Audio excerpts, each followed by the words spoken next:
Hey everyone, I'm Linda Loveland with the North Carolina Farm Bureau. We are in Halifax County today for our Ask a Farmer segment. We're talking with Oberlin McDaniel. She has a mobile vet clinic here. Also, she and her husband farm, have beef, cattle, all kinds of things. Very diversified with produce and all of that. Now, our topic for this month is talking about antibiotics in livestock and how that's used. It's kind of a hot button issue, really.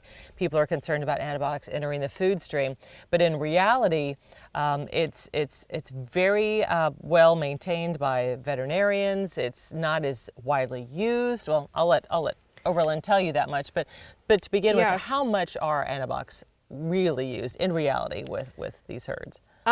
Shockingly low. You're right. I think it's a big hype right now because I think we have a lot of labels out there. You know, when people are at the grocery store buying meats, you know, antibiotic free, this, that, and the other, and you know, at the end of the day, a lot of our consumers have no relationship to where their beef actually comes from, or raising beef, or maybe they don't know a beef farmer, or maybe have never stepped foot on a beef operation.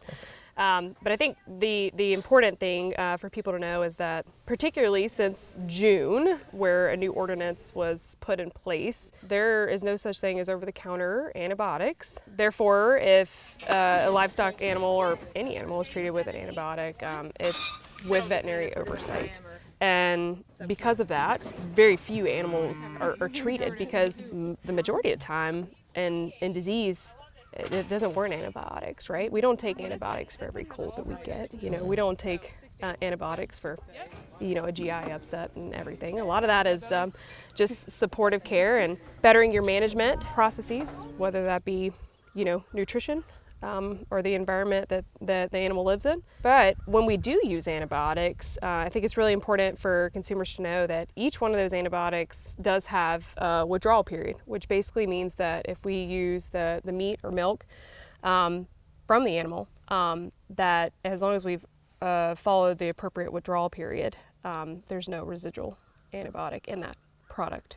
And that's very well laid out too. So I mean, as far as if any of that's in their system, they're out of the workforce, so to speak, until till they it's completely out of their system. Yes, ma'am. And then the other thing that is really important for consumers to know, and I think that is a lot of times not at the forefront of their brain, is that if an animal is sick or debilitated or has a high fever or has something that we can help them with antibiotics, they deserve to be treated. It's our job to make sure that the animal lives the best quality of life as possible, no matter what system they are in.